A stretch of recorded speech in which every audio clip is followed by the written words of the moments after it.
At 5:47 in the morning on April 22nd, the dark waters off the coast of Oman fractured under the sudden roar of an Islamic Revolutionary Guard Corps gunboat. There was no radio warning, no diplomatic demand for compliance, just live weapons fire tearing across the bow of a Liberian-flagged cargo vessel. 3 hours later, a Panamanian ship suffered the exact same fate. By the afternoon, the MSC Francesca was completely surrounded, forced into Iranian territorial waters by a heavily armed naval escort. The footage was immediately broadcast across state media. The provocation was unmistakable. The world held its collective breath, bracing for the inevitable shockwave of American retaliation. Instead, Washington did absolutely nothing. No emergency presidential address, no retaliatory strike order. Just a deafening, calculated silence. To the untrained eye, this looked like American hesitation. To the strategic planners inside the Pentagon, it was the sound of a steel cage locking firmly into place. The true mechanism of Iran's destruction has already been triggered, and it requires 0 missiles to finish the job. The Islamic Republic needs the world to believe it still dictates the tempo of the Middle East. Broadcasting the seizure of commercial vessels was never a demonstration of military superiority. It was a desperate, psychological reflex. The leadership in Tehran is staring down a void, grasping at any tactical maneuver that proves they still possess the capacity to disrupt the global order. But every aggressive posture, every weapon fired at an unarmed cargo ship, and every defiant broadcast bleeding across state television networks achieves the exact opposite of its intended effect. The regime is not weakening the American position, it is actively reinforcing it. They are attempting to project power while caught inside a snare that grows tighter with every passing hour. The brutal reality of this confrontation is not measured in naval skirmishes or diplomatic ultimatums. It is measured in raw, unforgiving arithmetic. Washington has engineered a total economic asphyxiation that is functioning flawlessly without the deployment of a single additional bomb. The United States Central Command has quietly established an invisible perimeter, turning back 31 vessels, seizing 4 Iranian tankers, and forcing 8 others to abandon their routes entirely. Consequently, Iran's oil export capacity has been violently severed, crashing to an effective absolute zero. The financial hemorrhage is catastrophic. Tehran is bleeding between $400 and $500 million every single day. Total revenue losses are rapidly approaching the $4 billion threshold, and the velocity of that devastation is only accelerating. A regime that thrives on the projection of strength is currently suffocating under the weight of a vanishing treasury. This economic vaporization creates a localized crisis that no amount of anti-Western propaganda can mask. The true danger to the Islamic Republic does not reside on the decks of American destroyers. It is festering inside its own barracks. Reports are fracturing through the intelligence community that the regime's military and internal police forces are no longer receiving their salaries. That specific detail is the terminal vulnerability. When a hardline government cannot guarantee the paychecks of the exact security apparatus it relies upon to enforce compliance, the foundational architecture of its domestic control begins to fracture. You can order unpaid men to parade in public squares, but you cannot order them to absorb the shockwave of a collapsing economy indefinitely. The Iranian calculation is fundamentally broken. They assume they can bait a military response that forces an international off-ramp, yet every provocation they execute that falls short of triggering a direct kinetic war simply extends the timeline of their own strangulation. Washington does not require a public surrender. It requires the absolute exhaustion of Iranian leverage, forcing the regime to the negotiating table completely stripped of its nuclear assets and operational alternatives. The IRGC continues to hijack ships, praying for a miscalculation. The American blockade holds fast, watching Tehran immolate its own wealth. The math is irreversible, but the vanishing currency and unpaid foot soldiers are merely the surface tremors of a much deeper structural catastrophe. The true executioner is not financial, it is geological. The most devastating countdown currently ticking in the Middle East is not attached to a nuclear centrifuge. It is bound to the physical limits of crude oil extraction. Treasury Secretary Scott Bessent recently illuminated the explicit timeline that dictates every frantic calculation inside Tehran right now. In a matter of mere days, The sprawling holding facilities at Karg Island, the absolute epicenter of Iranian petroleum infrastructure, will reach maximum capacity, and the nation's oil wells will be forced to begin shutting down. When a state's export arteries are severed, but the subterranean machinery continues to pump, the entire system reaches a terminal pressure threshold. The crude has nowhere left to go, and when the domestic storage hits 100%, the regime must execute an action that military and energy analysts understand as a strategic nightmare. The global public operates under a fundamental misconception about the mechanics of petroleum extraction. They view oil wells as mechanical spigots, industrial faucets that can be turned off during a geopolitical crisis and simply twisted back open when the diplomatic weather clears. This is a fatal illusion. An oil well shutdown under forced blockade conditions is not a reversible policy decision. It is a violent geological event. The extraction of crude relies on delicate subterranean pressure equilibriums engineered meticulously over decades. When underground pressure is abruptly released through a forced shutdown under these severe blockade conditions, catastrophic reservoir damage begins accumulating instantly. The physical rock formations that channel the oil to the surface begin to collapse under the radically altered stress parameters. Water encroachment accelerates. In the most optimistic scenario, repairing this deep geological trauma requires months of intensive, highly specialized engineering work. In the worst case, it permanently obliterates the production capacity that took the regime decades to build. This is the silent executioner. Every single day, the American blockade holds past the critical storage threshold. The Islamic Republic is not merely forfeiting current, liquid revenue. It is actively cannibalizing its own future. It is permanently degrading the sovereign asset base that would be required to generate wealth even after any eventual diplomatic deal removes the external pressure. The United States is not just destroying Iran's immediate income, it is systematically destroying Iran's capacity to ever generate income in the future. The physical infrastructure is being crushed by the sheer weight of its own paralyzed output. Iran's foreign minister accurately labeled this blockade a definitive act of war, but recognizing the trap does not grant the regime the power to escape it. Tehran lacks the naval projection to break the embargo, and the United States has absolutely no interest in lifting it. Not yet. Not while time is doing exactly what Washington needs time to do. Time is weaponizing the earth beneath Iran against the regime that governs it. The Islamic Republic is trapped in a race against the physical limits of geology, bleeding capital while irreversibly destroying its own soil. But as the underground pressure builds toward a catastrophic breaking point, a different kind of pressure is converging on the surface. Because while the Iranian leadership stares down the barrel of geological ruin, the horizon is already darkening with thousands of tons of American steel. While the subterranean geography of Karg Island buckles under its own weight, the surface of the Arabian Sea is undergoing a radical, militarized transformation.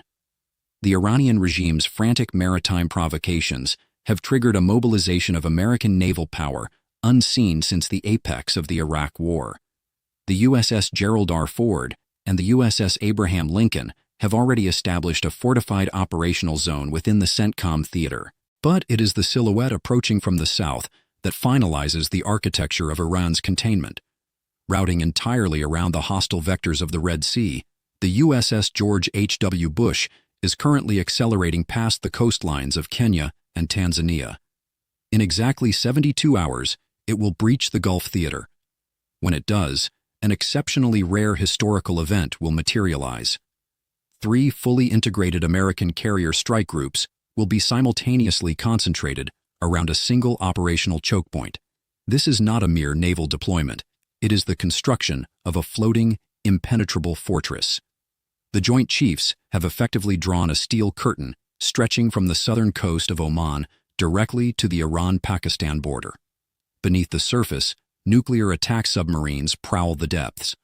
Across the waterline, dozens of Aegis destroyers interlock their radar fields to create a seamless missile defense matrix. Above it all, an armada of more than 150 combat aircraft, ranging from F-22 Raptors to F-35 Lightning IIs, are flooding into regional air bases.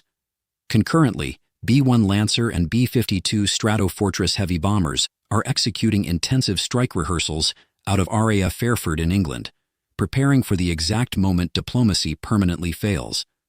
The objective is unmistakable. Washington is building an operational sanctuary where 50,000 personnel can comfortably maintain a stranglehold while the Iranian economy bleeds out. There is, however, a critical dimension to this siege that public analysts continually misread.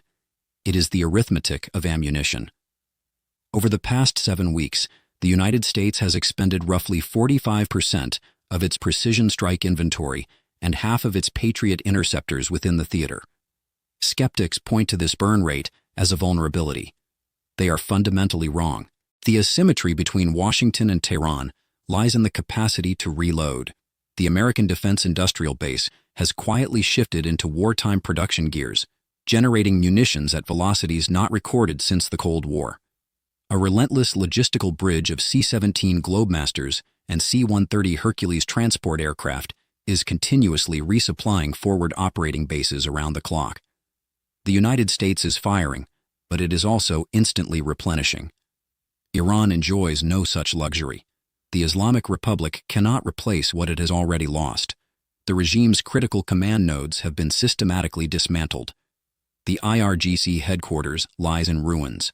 The sprawling Bushehr naval base has been aggressively degraded. Deep underground facilities, previously assumed to be impervious, have been surgically penetrated by B-2 stealth bombers carrying specialized bunker-busting ordnance. Washington is infinitely resupplying an impenetrable fortress. Tehran is rationing the remnants of a shattered military infrastructure, waiting for an order that no one is truly left to give. The Pentagon's latest intelligence estimates indicate that roughly half of Iran's advanced missile stockpiles and 60% of its naval forces somehow remain operational. To the uninitiated observer, these figures project the image of a highly resilient adversary capable of sustained conflict. To seasoned military strategists, however, they reveal a terrifying vulnerability deeply embedded within Iran's own operational doctrine. For years, Tehran has structured its armed forces around a concept known as the Mosaic Defense Plan. This doctrine deliberately shatters the traditional, rigid chain of command, distributing operational authority to highly autonomous, localized cells designed specifically to survive overwhelming decapitation strikes. It was a framework painstakingly engineered for raw survivability, intentionally trading centralized coordination for the ability to fight a protracted insurgency even if the national leadership was completely vaporized. But an architecture built strictly for guerrilla survival becomes uniquely catastrophic during a complex geopolitical standoff. When a state faces total economic strangulation, national survival demands flawlessly coordinated decision-making at the absolute highest echelons of government. An independent cell architecture delivers the exact opposite. It guarantees that there is no single unified authority capable of issuing a sweeping diplomatic or military order that all armed elements will actually execute. The regime's internal communication matrix has entirely collapsed into overt factional warfare. No intelligence agency outside of Iran, and likely no official inside, knows exactly who is commanding these distributed, heavily armed forces. The Islamic Revolutionary Guard Corps acts on its own isolated authority, completely divorced from the operational cadence of the regular Navy. Both of these military branches operate in total, brazen defiance of the nation's frantic diplomatic channels. The parliament speaker publicly contradicts the foreign minister, who in turn blatantly contradicts the hawkish commanders of the IRGC. Towering above this catastrophic bureaucratic wreckage, the supreme leader, the single figure intended to serve as the ultimate unifying arbiter of the state, lies incapacitated in an intensive care unit. The central brain of the Islamic Republic is effectively dead. This structural paralysis fundamentally recontextualizes the initial spark of this crisis. When the IRGC published the polished footage of seizing a commercial container ship at 5:47 in the morning, the global public perceived a coordinated, masterful strategic operation. The brutal reality is far more alarming. It was a panicked, localized reflex. It was a rogue military wing operating entirely without unified political guidance, blindly lashing out because kinetic escalation is the only mechanism it still knows how to execute. They are a headless machine pulling triggers in the dark, desperately hoping that tactical aggression will somehow alter a massive strategic equation that is running entirely against them. A unified, rational regime can carefully calculate risk, acknowledge a lost position, and navigate its way toward a negotiated surrender. A fragmented, rogue military apparatus completely starved of funds cannot. As the economic arithmetic worsens and domestic pressure boils, these autonomous commanders are left staring at a board where their conventional pieces have been decisively neutralized. They cannot negotiate an exit, and they cannot conventionally win the war. But they still maintain operational control over the state's most apocalyptic theoretical weapons. And a desperate, uncoordinated commander with a dying regime at his back is precisely the actor who might reach for the suicide vectors. Iranian sources have intentionally leaked a coordinated escalation scenario designed to paralyze the global economy. The theoretical blueprint is apocalyptic. It envisions multiple catastrophic strikes executed simultaneously to collapse the world's oil supply, sever the Europe-Asia maritime connection, and annihilate the Gulf's digital infrastructure in a single operational moment. This is Tehran's ultimate trump card. Examine the anatomy of this threat.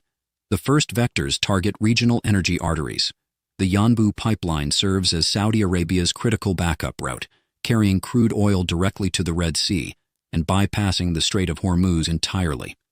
If Iranian missiles obliterate this pipeline simultaneously with a Hormuz closure, the global supply disruption instantly doubles. Concurrently, they threaten Fujairah in the United Arab Emirates, one of the world's largest fuel bunkering hubs. Striking Fujairah degrades the exact refueling infrastructure, keeping commercial shipping alive across the Indian Ocean. Further west, Iran's Houthi allies nominally control the threat environment around Bab el-Mandeb, the critical strait connecting the Red Sea to the Gulf of Aden.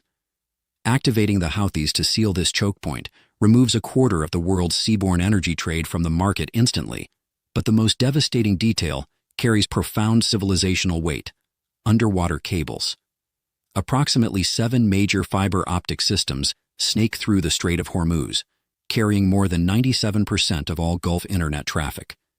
Iranian sources have mapped these routes, explicitly describing them as extremely vulnerable. If autonomous IRGC cells sever these arteries, the surrounding states are violently plunged into digital darkness. Cloud infrastructure collapses, financial systems go dark, and communications fail. The ensuing panic would theoretically force Washington to abandon the blockade to save the global economy. This is the illusion of leverage. Now examine the brutal reality. Every single escalation vector costs Iran infinitely more to play than any strategic value it could possibly deliver. The threat at Bab el-Mandeb is already neutralized. Washington anticipated this exact move, positioning naval assets to manage the strait simultaneously with Hormuz, which is exactly why the USS George H.W. Bush took the longer southern route. Striking Yanbu or Fujairah is an immediate declaration of direct war on Saudi Arabia and the UAE.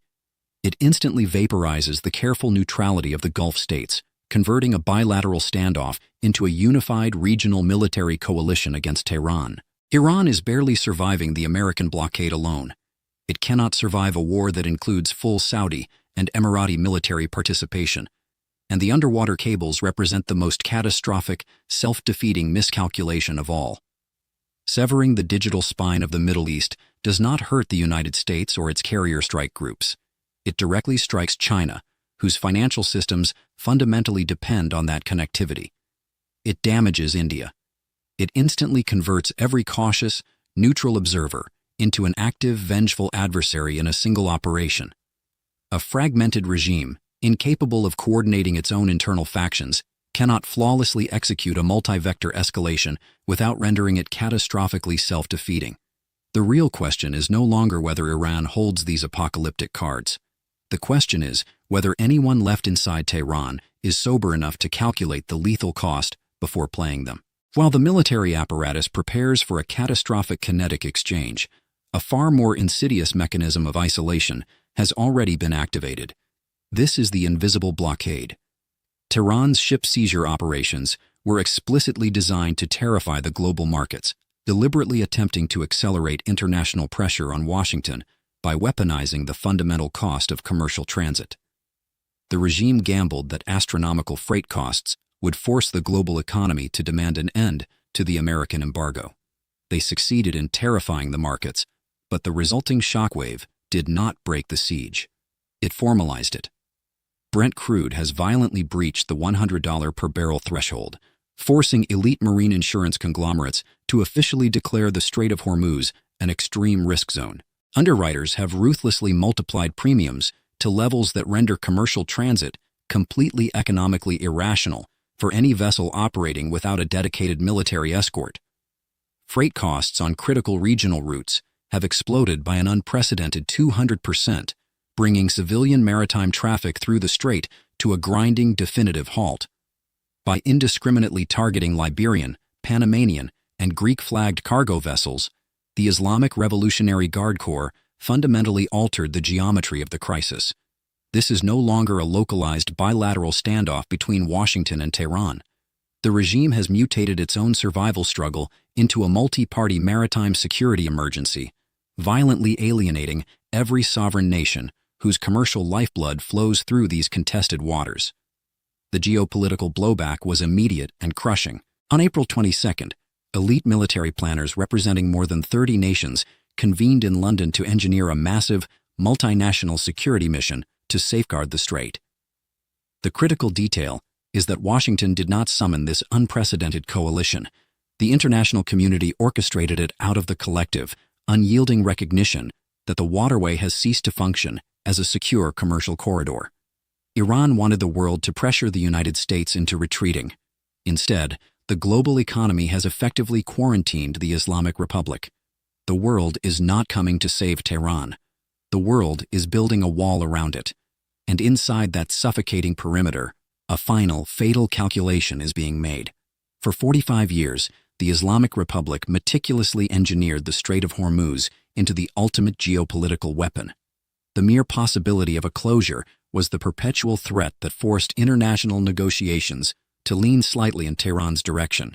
On April 22nd at 5:47 in the morning, the IRGC finally pulled the trigger, firing on a commercial cargo ship.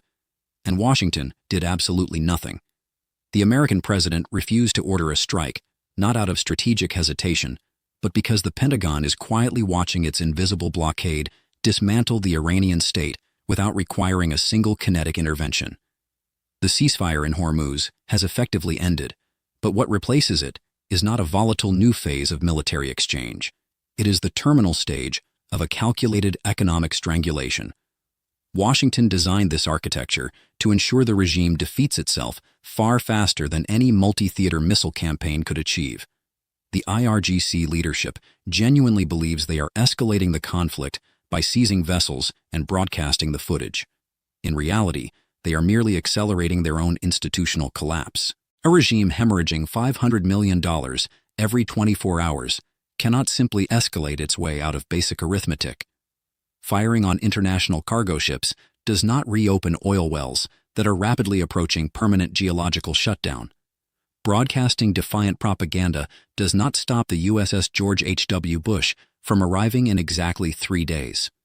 The trap was set long ago, and Tehran walked into it slowly, and then all at once. What is massive and moving through the water right now will make every skirmish that preceded it look like a warning that was tragically unheeded. The geological clock is ticking, Washington is waiting, and the Islamic Republic is running out of everything.